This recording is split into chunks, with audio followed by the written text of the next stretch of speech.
pinagtatawanan si Marcos. Ito, tingnan ninyo ang comment section, walang naniniwala. Karamihan pinagtatawanan sila. And they know it. Mahina na sila sa taong bayan. Naiintindihan po ninyo. Kaya nga sabi ko, maaaring makamtan din natin ang tagumpay sooner or later kung tayo magkakapit-bisig at ikakampanya natin ang buong PDP laban. Malaking bagay po yun.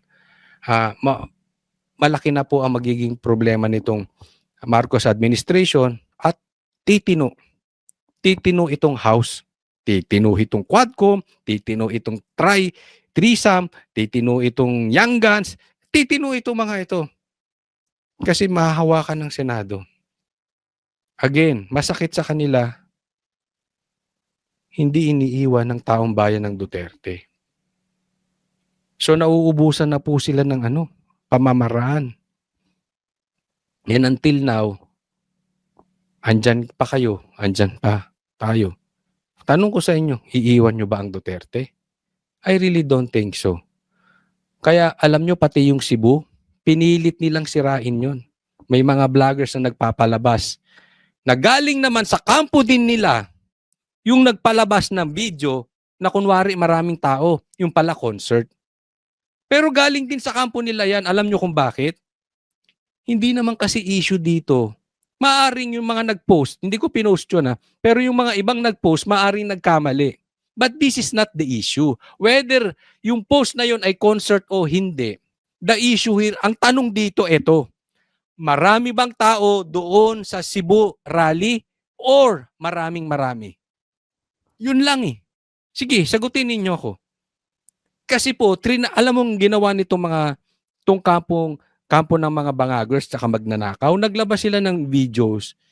Tapos, merong misleading, yung pala, concert daw di umano. So, pag pinost yung pinick up ng ibang mga DDS vloggers, sasabihin, fake news ang mga DDS vloggers. Katulad ng sinasabi nito si Ortega. Mga fake news vloggers yun. Hindi po fake news vloggers yun. Nagkamali lang. But the intention here is to show that marami ang tao sa Cebu. Ang tanong ko sa inyo, mga stupidong vlogger, konti ba ang tao sa Cebu?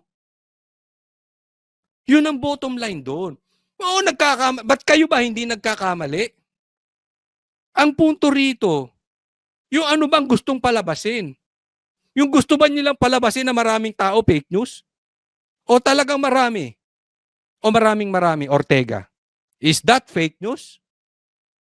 Yan ang sinasabi ko eh. Yung spin nila, laging misleading. Bakit? Gaya sa amon niya. Ano itong amon niya? Anong sabi ng amon niya? Wala akong pinirmahang blanco. Tignan nyo kung gaano sila katanga o nagtatanga-tangahan. Hindi yun ang issue. Yung pinirmahan mo galing sa blanco. Wala namang sinabi si PRRD yung pinirmahan mo sa GAA ay blanco. Ang sinabi nila PRRD, blanco galing sa BICAM. Sino nag-fill up? At ba't mo pinirmahan? Anong klase kang presidente? Nakikita nyo kung paano nila i-mislead yung taong bayan? They are the ones who are fake news vloggers or fake news president. Sila yun eh. Pinapasa lang. Kailangan ko pong linawin ito bago ko ipakita tong video na ito Pasensya, pero expect this. Kahit yung senador ni Marcos ay ayaw ng negative campaigning, Marcos, I believe, in my opinion, Marcos will continue attacking PRRD in desperation to position himself or his family for 2028. Sana lang, pakisagot sa congressman, kila Torre, kila Attorney Claire, doon sa mga nagtatanggol, doon sa media, pakitanong nyo rin. Yung sinabi ni PRRD na bangag ang presidente. Please address this question also. Tuloy tayo. Pag hinold sila accountable ng tao, Kakambyo naman sila na joke-joke lang daw yun. Parang nagmumukha tuloy silang joke eh. So, ewan ko, parang ano bang tawag mo doon sa hari na... Diba, lahat sila, yun ang pinopokus, yung patay.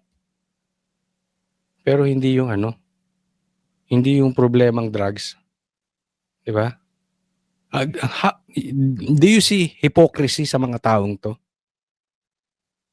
Anong karapatan yung magsalita doon sa 125 million ni BP Sarang confidential funds na yung iba ay mas malaki ang confidential funds. Yung iba nga, ang pagkakaalam natin ay nasa nasa daang milyon na napakalayo ng agwat sa confidential funds ni BP Sara. Anong karapatan ninyo? Anong kaplastikan, kaipokrituhan yung ginagawa ninyo? Father faker? Father Magpapatawa. ng mga fake news? Ganun? Mother faker? Hindi ko alam kung Papatawa. paano tatawag natin sa kanila. So, ganyan, mga asar sila. 'Di ba? Okay. Okay lang 'yan. Sige, mga asar kayo. 'Di ba? Pero, huwag kayong iyakin pag gumanti si PRRD. Yan ang problema eh. Yan sinasabi ko, unang umatake si BBM. Tapos, nung umatake si PRRD, pinagtutulungan nyo. Di ba? Wag ganoon. Ngayon, gusto mo makipag-asaran? Di asaran. No problem. Diba? You make sure, kaya nyo. Father faker, mother faker, o anong tawag sa mga anak nila? Fakerist? O yan? Oo, para Tingin mo, hindi, yung mga anak nila hindi ba adik? Natatanong lang. Do you honestly believe na yung mga anak nila hindi adik? Yung anak ni BBM, do you honestly believe yung mga anak niya hindi kurakot? Tanong lang yon. Ito simplihin natin sa taong bayan. Gaya nung sabi ni PRRD, dagdagan ko lang. Kung sa tingin ninyo, yung mga anak ninyo kaya maglakad sa kalsada, mapayapa ang kalsada, maniwala kayo kay Marcos. Pero kung hindi, iboto nyo straight PDP. Kung dumami ang trabaho, nagkatrabaho kayo, bumaba ang presyo ng bilihin, maniwala kayo kay BBM. Pero kung hindi, iboto nyo straight PDP. Kung sa tingin ninyo hindi nawawala yung Maharlika funds, iboto ninyo yung mga kandidato ni BBM. Pero kung sa tingin ninyo nawawala na yung Maharlika funds, nawawala na yung mga ginto natin, naibenta na, vote straight for PDP. Simplehan na lang natin ang usapin. Kung sa tingin ninyo walang blank items, suportahan ninyo, iboto ninyo yung mga senador ni BBM. Pero kung pinaiikot lang tayo at talagang may blank items at gusto nilang palusutin yan dahil may karagdagang budget sa AKAP para maging mistulang vote, legalized vote buying, iboto nyo PDP straight. Kung naniniwala kayo kay Ortega, iboto ninyo yung sinasabi ni Ortega, mother faker. Kung naniniwala kayo kay Ortega, boto nyo si Ortega at lahat ng senador niya. Pero kung sa tingin ninyo, mas kapani-paniwala ang sinasabi ni Baste at ni Pulong, vote straight for PDP. Enough said? ganun yung dating. Kayo na lang magsabi. Sino mas may credibility? Sino mas maraming nagawa sa bansang Pilipinas? Marcos or Duterte? Nila para mga super villains. Ewan ko ba? Ano nakukuha nila sa pag-imbento ng fake news saka Ito, isa pa. Kung sa tingin ninyo, sinusuportahan ni Marcos ang mga NPA, komunista, mga kaliwa, rebelde, ba't nyo siya iboboto? Kung hindi niya sinusuportahan at kinakalaban niya, boto nyo sila. Ngayon, ganun din kila PRRD. Kung pinakalaban nila ang mga NPA, komunista, mga rebelde, mga kidnapper, iboto nyo PDP straight. Kung sinusuportahan ng Duterte Ang NPA, komunista. Huwag niyo iboto ang ang PDP. Simple, di ba? Ngayon, kayo sumagot. Sino ang may problema sa paghihirap ng bansang Pilipinas? Lalong-lalo na sa House of Representatives. Parang ngayon kasi nakikita nyo napaka-aktibo ng administrasyon, katuwang ang House of Representatives. Ang dami nating naibababang tulong sa tao, ang dami nating solusyon na nagagawa, yung mga problema natin na nandyan. Anong solusyon na nagawa ng House of Representatives? Kaya sige nga, tanungin ko kayo. Pakituruan nga ako. Pakilagay nyo nga dyan sa comment section. Sige nga, anong nagawa ng House? Anong nagawa ng congressman sa distrito nyo? May natayo bang tulay? May infrastructure ba? Gumanda ba yung syudad nyo? O gumanda yung bahay nila? Hindi. Kayo ng taong bayan ang sumagot sa mamang ito. Baka sabihin bias ako eh. Sige. Ano ang nagawa ng House of Representatives sa distrito ninyo?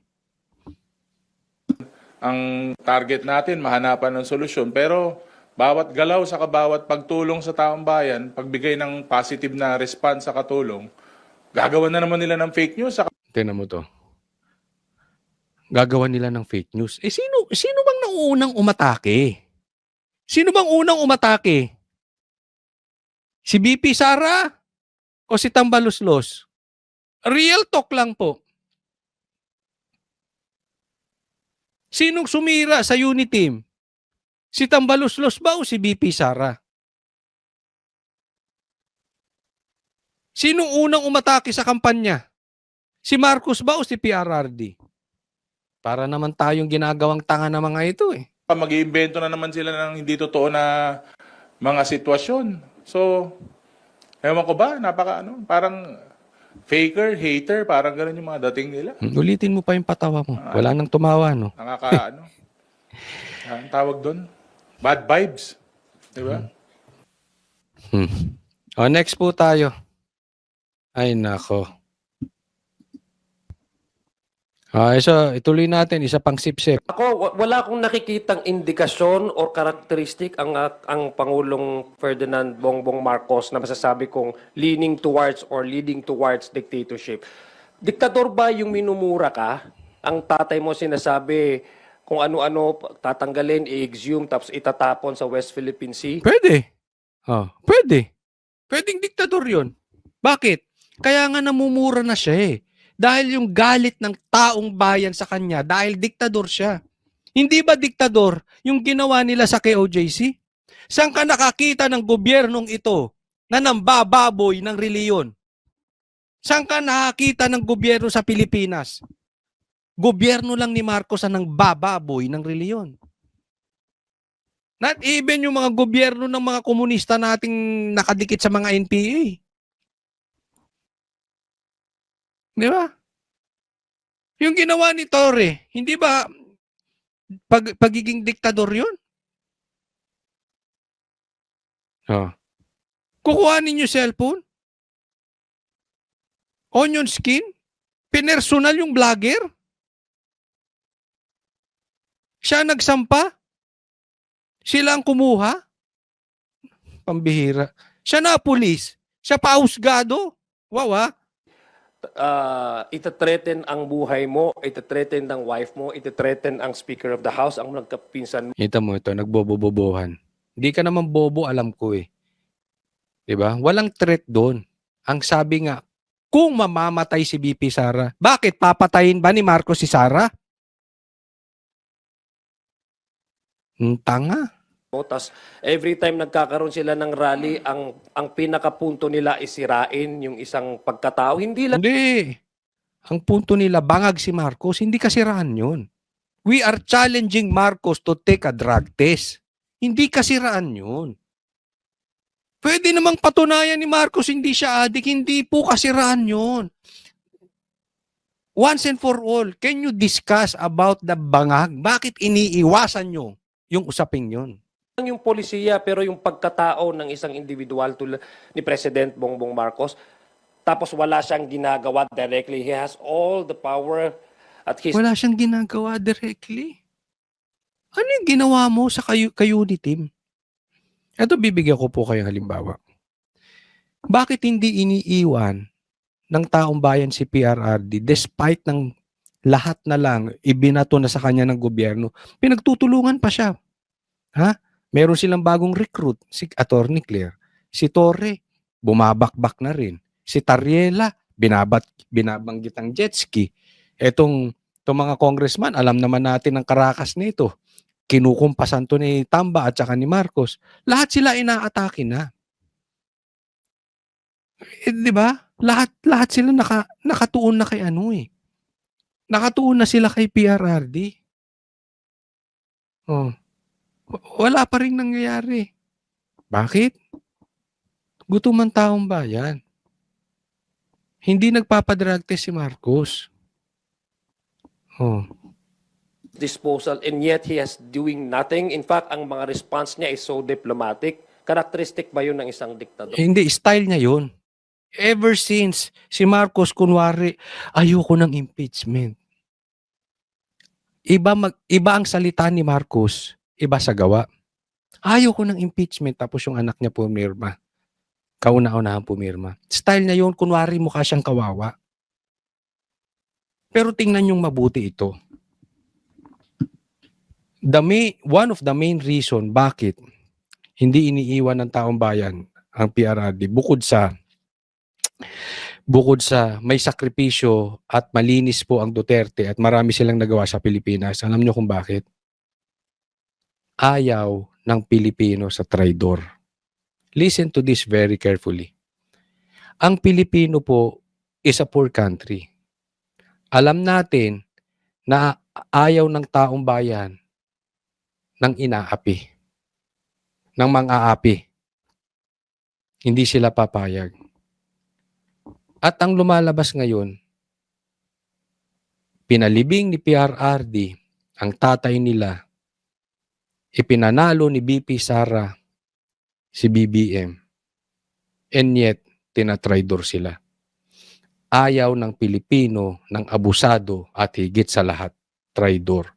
Kahit anong baliktarin mo, kahit anong sabihin mo dyan, dahil congressman ka, kaya mong sabihin lahat yan. But you cannot deny, no one can deny, even the Filipino will not believe you kung sasabihin yung hindi traidor si Marcos. Ayaw ng Pilipino sa traidor. Ayaw. Hindi sila believe sa traidor. Hindi nyo mapapaniwala ang Pilipino na hindi traidor si Marcos. Because if not for the Dutertes, Marcos will be gone forever in the Philippines. Kung hindi traidor. Kaya mag-iingat kayo na mga sipsip. Kung ang katulad ni BP Sara, trinaidor, kayo pa na nagpanalo kay BBM. Kung ang katulad ni PRRD na pinalibing ang tatay nila, trinaidor, kayo pa. Kung at katulad ni Pastor Kibuloy na talagang tinulungan si BBM, all out support, kaya nga hindi nakapagdebate yan eh. Sa SMNI ginawa ang debate. Takot sa debate si Marcos. Ang laki na natulong ni Pastor Kibuloy dyan, trinaidor. Attorney Vic, matagal niya nang kasama. Trinaidor. Ikaw pa? Sino kayo compared dun sa apat na tao na yun kay Marcos? Sige lang. Kayong mga sekretaring sipsip, kayong mga vloggers na sipsip, tingnan nyo, matatapos yan. Sino kayo? Huyo kayo kay Marcos. Habang may pakinabang, sige go. Pero pagkatapos niyan, a traitor will always be a traitor. I don't think so. Pangalawa, itong ginagawa ng administrasyong ito, he respects the separation of powers. He does not even want maraming mga legal opinion. Hindi yun. Ang kasi pinapalabas nila, yung impeachment ni BP Sara, yung ginagawa ng House, walang kamay si Marcos doon. Yun ang punot dulo nitong mama na ito eh. Yun yung panlolokong ginagawa nila sa tao. Hindi niya. There are separation of powers. Yung executive, which is Marcos, the president, and then legislative, the House. Hindi po. Kahit may separation of powers, there is something that we call influence. Tingnan ninyo. Gustong pa-impeach si Lenny before? Anong sinabi ni PRRD? Huwag niyong gawin yan. Hindi niya ginamit yung power niya. Ginamit niya yung influence niya. Tingnan nyo ngayon, nung sinabi ni Marcos, ayaw niya ng impeachment. Anong nangyari kay Sara? Pina-impeach. Look at the influence of these two people. Hindi yan pangingialam. It's using your influence. Wala talaga yung amo nyo. Mahinang nila lang. Na sinasabi, President, you request the Senate to convene for an emergency session. He did not do that because he respects the separation of powers. He did not do that yet. Hello? Antay ka lang, baka gagawin niya yun. Ibabalik ko sa iyo yung sinabi mo pag ginawa niya. Pinag-uusapan pa eh. Sigurado kang hindi gagawin ni Marcos yun? Na mag-call on special session? He allows all the agencies to work according to its mandates. That's not an indication. Sinong loko-loko maniniwala sinasabi ng mama na ito? That's not even an attribute of a dictator. Di ba? Wala naman ho sa Pagtanggol mo nga, na may nakaupong yung bangag citizen issue. na Chief Justice na nakuwaranto o kinasuhan. Wala ho sa administrasyon niya na may sitting senador na kinasuhan at pinakulong. So there's no indication to me. Magmi-midterm na po ang kanyang administrasyon. Magmi-midterm na, wala pang nagagawa. Anong nagawa ni Marcos? Vindictive eh. In fact, hindi ko siya vindictive. Kung sa ibang leader po yon, mumurahin ka, tapos kung ano-ano ipagsasabihin sa yumao mong tatay. I mean, it's a human nature to really retaliate and get even. Wala ko siyang ginawa. Wala ko siyang sinabi na in a way na insultuhin niya yung nagsasabi. Yun ang spin nyo. Walang ginagawa si Marcos. Yan ang gusto nilang palabasing imahe ni Marcos. Andito ako, wala akong ginagawa. But his fingerprints are all over the place. Nakakalat po yung fingerprints niya. Naku naman, naglolokohan pa tayo. Sabi or yung nagte-threaten sa kanya, wala. So, Sabi mo yan eh. Sabi mo yan, wala. Sabi ni PRRD, meron. Sino mas may credibility? Itong mama na ito o si PRRD? So I don't see any iota of him becoming a dictator. It's actually the opposite. Paano kung maging diktador? Paano kung mag-declare ng martial law? Bababa ka ng kusa? Hindi ka natatakbo ulit? At yun nga mga kababayan, anong masasabi niyo sa balitang ito? Maaring ihayag ang inyong opinyon at kuro-kuro sa comment section sa ibaba. Huwag din kalimutang mag-like, mag-subscribe at mag-share sa bidyong ito. Maraming salamat sa panonood.